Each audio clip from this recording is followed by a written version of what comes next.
মুর্শিদাবাদে গ্রেফতার ভাগলপুরের অস্ত্র কারবারি। ফারাক্কার হোটেলে অভিযানে গ্রেফতার সত্যজিৎ ঘোষ। আন্তঃরাজ্য বেআইনি অস্ত্র কারবারি চক্রে যুক্ত সে। মুর্শিদাবাদে অস্ত্র দিতে এসে হোটেলে ছিলেন। অস্ত্র কারবারিকে গ্রেফতার রাজ্য পুলিশের এসটিএফে। মুর্শিদাবাদে গ্রেফতার ভাগলপুরের অস্ত্র কারবারি। ফারাক্কার হোটেলে অভিযানে গ্রেফতার সত্যজিৎ ঘোষ।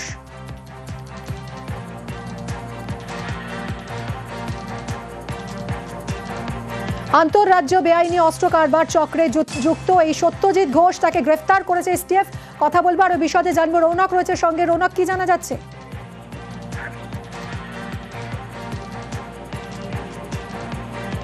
রৌনক, শোনা যাচ্ছে?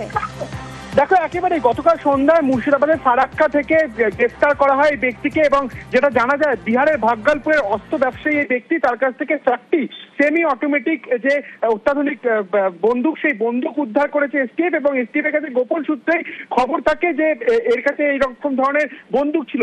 এর আগেও যে বিপুল অস্ত্র কারবারির একটা হদিশ পেয়েছিল বেঙ্গল পুলিশের এসটিএফ, দেখা গেছিল তাদেরকে জিজ্ঞাসাবাদ করে বিহারের এই ভাগলপুরের বাসিন্দার খোঁজ মেলে, এবং এই অস্ত্র ব্যবসায়ী হয়ে কিন্তু শহর এবং রাজ্যের বিভিন্ন জায়গায় এই ধরনের বেআইনি অস্ত্র পাচার চলতো।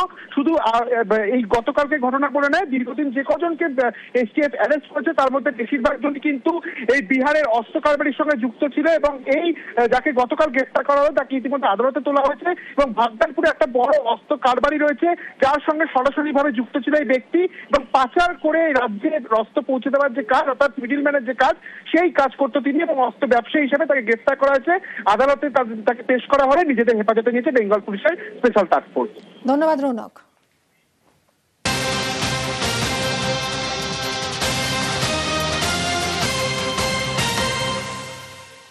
মুর্শিদাবাদের সাগরপাড়ায় আগ্নেয়াস্ত্র সহ গ্রেফতার 4।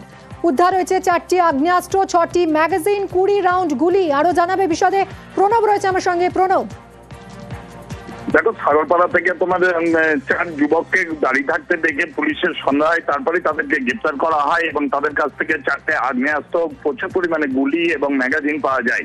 এবং এই যুবকরা কোথা থেকে বন্দুকগুলো, আগ্নেয়াস্ত্রগুলো নিয়ে এসেছিল, এবং যেহেতু সাগরপাড়া এলাকা তোমার সীমান্তবর্তী এলাকা, তো সেগুলো বাংলাদেশে পাঠানোর ছক ছিল কিনা সমস্ত কিছু কিন্তু জানার চেষ্টা করছে সাগরপাড়া থানার পুলিশ। ধন্যবাদ। खबर पे আমরা 2টা বাইককে ইন্টারসেপ্ট করেছে। 2টা বাইকের উপরে 4টা লোককে আমরা ডিটেইন করেছে। তার কাছ থেকে আমরা 3টা 7mm পিস্তল, একটা রিভলভার, 6টা ম্যাগাজিন, 15টা 7mm গুলি, 5টা আমরা .303 লাইভ অ্যামিনিশন পেয়েছে। ইন্টারোগেশন করে আমরা পাই কি এটা ইলিগাল ভাবে ওরা আর্মস নিয়ে যাচ্ছে। কাস্টডি নিয়ে ভালো করে ইন্টারোগেশন করে ওদের কি ফরওয়ার্ড লিঙ্কেজেস আছে, কি ব্যাকওয়ার্ড লিঙ্কেজেস আছে, এটাকে আমরা ভালো করে সুষ্ঠুভাবে দেখব। জামাই ষষ্ঠীতে গৌরাঙ্গ মহাপ্রভুর বিশেষ পুজো। নদিয়ার নবদ্বীপে বিশেষ পুজোর আয়োজন। জামাই রূপে ধামেশ্বর গৌরাঙ্গ মহাপ্রভুর পুজো। বিষ্ণুপ্রিয়ার বংশের জামাই ধামেশ্বর গৌরাঙ্গ মহাপ্রভু। জামাই ষষ্ঠীর সকাল থেকেই বিশেষ আচার অনুষ্ঠান। গৌরাঙ্গ মহাপ্রভুর জন্য নতুন ধুতি পাঞ্জাবি, দুপুরে বিশেষ ভোগ নিবেদন, রাতেও ধামেশ্বর গৌরাঙ্গ মহাপ্রভুর বিশেষ ভোগ।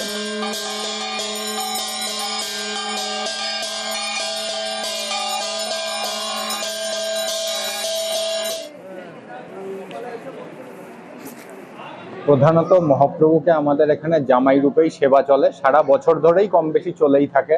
এক একজনের সেবায়িতের মতে এক এক রকম সেবা দেয়া হয়, কিন্তু আজকের যেহেতু একটি বিশেষ দিন ষষ্ঠী, তো সেই দিনে ওনাকে বিভিন্ন সাজ সরঞ্জামের সাথে মায়েরা, আমাদের ঘরের যারা মায়েরা আছেন তারা এসে ষষ্ঠী দেন, এবং তারপরে দুপুরবেলায় এক এক ক্রমে ভোগ সাজানো হয়, বিভিন্ন পদ করা হয় ভোগে, 56 মিষ্টিরও চেষ্টা করা হয়, এরকম করা হয়ে থাকে। আমরা মহাপ্রভুকে নবদ্বীপবাসী জামাই হিসেবে দেখা হয়, কারণ তিনি নবদ্বীপের জামাই। জগন্নাথ মিশ্রের কন্যা বিষ্ণুপ্রিয়া দেবীর সাথে বিবাহিত হয়েছিল। আম, কাঁঠাল, নাড়ু, মোয়া, পাখা, দুব্ব, বাঁশের দোলই সব কিছু দিয়ে আমরা বরণ করে থাকি। সল্টলেক, দমকা হাওয়ায় গাছ পড়ে যায়। এবার বর্ষার আগেই তৎপর বিধাননগর পুরসভা। বিপজ্জনক গাছ চিহ্নিত করার জন্য কাউন্সিলরদের নির্দেশ দেওয়া হয়েছে। সেই রিপোর্ট দিতে হবে পুরসভাকে। রিপোর্টের ভিত্তিতেই পদক্ষেপ নেবে পুরসভা।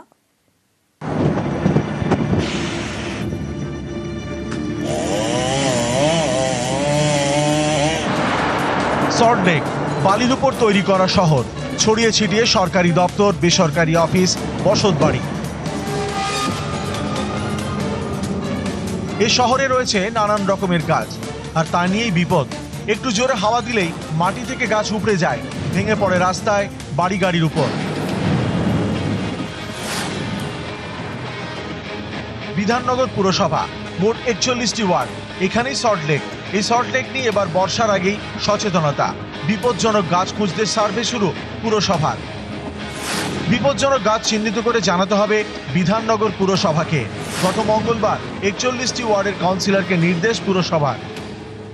এখানে তো বালি মাটি, একটু ঝড়, একটু যদি হাওয়া হয় সেখানেও গাছ পড়ে যাচ্ছে। আর সেদিন রাত্রে 10টার সময় গাছ পড়ে গেছে, প্রচুর মোটা গাছ, কিন্তু ভাবা যায়নি সে গাছ পড়া সম্ভব না, কিন্তু পড়ে গেছে। প্রতিটা কাউন্সিলরে বলা হয়েছে যে আপনাদের ওয়ার্ডের, নিজের ওয়ার্ডের যদি শুকনো গাছ বা হেলে যাওয়া গাছ থাকে সেটা আমাদেরকে জানান, আমরা কেটে দেবো।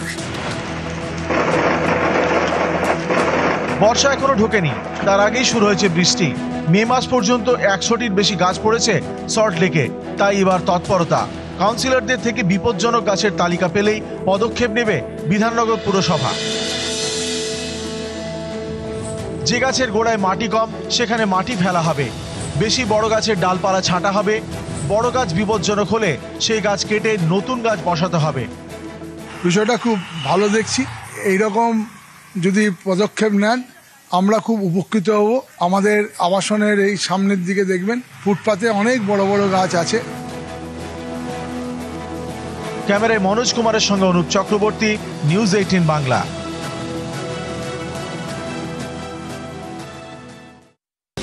বোলপুরের আইসির বিরুদ্ধে সরব টিএমসিপি নেতা। ফেসবুক লাইভে আক্রমণ অনুব্রত ঘনিষ্ঠ বীরভূমে টিএমসিপি সভাপতি বিক্রমজিৎ সাউয়ের। অনুব্রতর অডিও যেদিন ভাইরাল হয়েছিল ঠিক সেই দিনই বিক্রমজিৎ এই ফেসবুক লাইভ করেছিলেন, যদিও পরের দিনই আবার সেই ভিডিও ডিলিট করে দেন। ডিলিট করলেও টিএমসিপি নেতার ভিডিও ভাইরাল হয়েছে ইতিমধ্যেই। পরে ক্ষমা চেয়ে নেন টিএমসিপি নেতা। কথা বলবো সুপ্রতিম আমাদের প্রতিনিধির সঙ্গে। সুপ্রতিম, এই যে ফেসবুক লাইভ করলেন টিএমসিপি নেতা বিক্রমজিৎ, পরে আবার তা ডিলিট করলেন, তারপর আবার ক্ষমাও চাইলেন, কি কারণ দর্শাচ্ছেন এর পিছনে? দেখো, অনুব্রত মন্ডলের সাথে বোলপুরের আইসির যে কথোপকথন, যে অডিও ক্লিপ, সেটা যখন ভাইরাল হয় তখনই কিন্তু আসরে নামে এই যে তৃণমূল নেতা বিক্রমজিৎ সাউ, তিনি তৃণমূলের জেলা সভাপতি টিএমসিপি, এবং সেখানে কিন্তু তিনি বোলপুরের আইসিকে বিভিন্ন রকম ভাবে আক্রমণ করেন। তার ফেসবুক লাইভের মাধ্যমে বোলপুরের আইসিকে বিভিন্ন রকম ভাবে অপমান করেন। তারপরে যখন অনুব্রত মন্ডল যেদিন, তার পরের দিন যখন দুপুরবেলায় রাজ্য নেতৃত্বের কাছে চিঠি পাঠিয়ে ক্ষমা চেয়ে নেন, তারপরেই কিন্তু তার যে ফেসবুক লাইভ বিক্রমজিৎ যেটা করেছিল সেটা কিন্তু সঙ্গে সঙ্গে ডিলিট করে দেয়। এবং আজকে যখন তাকে জিজ্ঞাসা করা হয় যে সে ফেসবুক লাইভ ডিলিট করেছে, কিন্তু সেই যে ফেসবুক লাইভ সেটা কিন্তু ইতিমধ্যেই ভাইরাল হয়েছে, বিভিন্ন হোয়াটসঅ্যাপে ঘুরে বেড়াচ্ছে বীরভূমের। তখন তাকে যখন জিজ্ঞাসা করা হয় তিনি জানেন যে যেই সময় যখন অনুব্রত মন্ডল যখন যে অডিও ক্লিপ ভাইরাল হয়েছিল এবং সেটা যখন বিভিন্ন বিরোধীরা প্রচার করছিল, তখন কিন্তু সেটাকে এআই বলেই তিনি জেনে কিন্তু এইভাবে বোলপুর থানার আইসির বিরুদ্ধে তিনিও নামেন আসরে এবং বিভিন্ন রকমভাবে কথা বলেন। তারপরে যখন অনুব্রত মন্ডল ক্ষমা চেয়ে নেন, তিনি সেই ফেসবুক ডিলিট করে দেন এবং তিনিও কিন্তু ক্ষমা চেয়ে নেন। এবং তিনি জানিয়েছেন তার যে ফেসবুক লাইভ তাতে যদি কারোর মনে কোনো আঘাত লেগে থাকে তার জন্য তিনি ক্ষমা প্রার্থী, এমনটাই কিন্তু তিনি নিউজ 18 বাংলাকে জানিয়েছেন। ধন্যবাদ সুপ্রতিম। এখন বলেছি, যেটা যদি কাউরি ভাবাবেগে আঘাত লেগে থাকে আমি তার জন্য ক্ষমা প্রার্থী। এটা মনে করি যে এটা আইনের আওতায় আছে, আইনের পথে চলছে, এই নিয়ে কোনো মন্তব্য করা উচিত।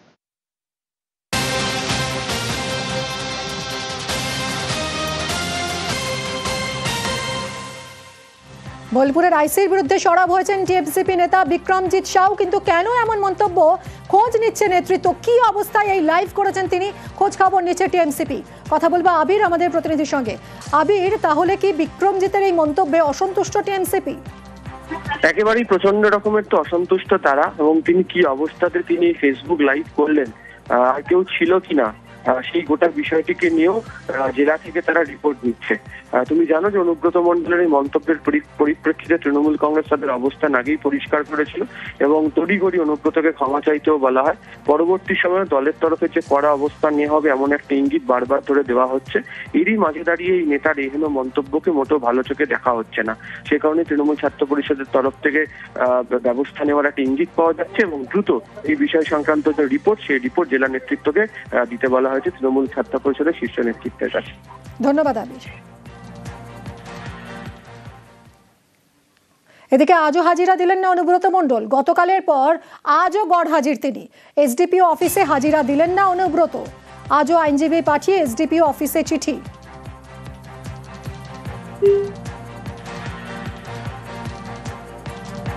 আমরা তদন্তকারী অফিসারকে যা বলার বলি, আমাদের আইন যেভাবে পারমিট করেছে সেইভাবেই করি। অসুস্থ সেটা জানালেন? অসুস্থ যেতে জানানো আইনের মোতাবেক জানানো।